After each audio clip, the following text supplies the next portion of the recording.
Hello everyone, you are welcome back to my channel. Today our topic is since versus for. So কখন কোনটা ব্যবহার করব আজকের এই ভিডিওতে ক্লিয়ার করব। So let's get started.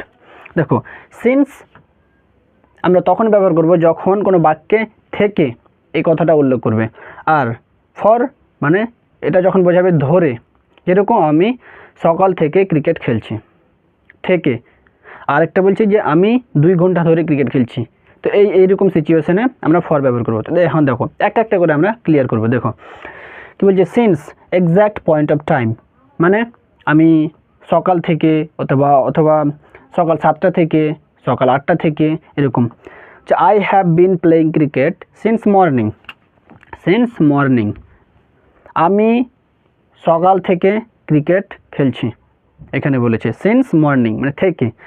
অথবা আমরা বলতে পারি I have been playing cricket since 7 AM, মানে সকাল 7টা থেকে ক্রিকেট খেলছি। বোঝা গেল যে থেকে বোঝালে আমরা সিন্স ব্যবহার করব। আর ফর বোঝাবো কখন, যখন বলবো যে ধরে, যেরকম আমি 2 ঘন্টা ধরে ক্রিকেট খেলছি।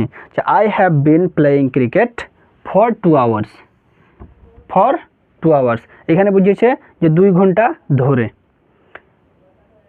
তাহলে যে যখন থেকে বোঝাবে সিন্স ব্যবহার করব, যখন ধরে বোঝাবে তখন ফর ব্যবহার করব। আশা করি বোঝা গেছে।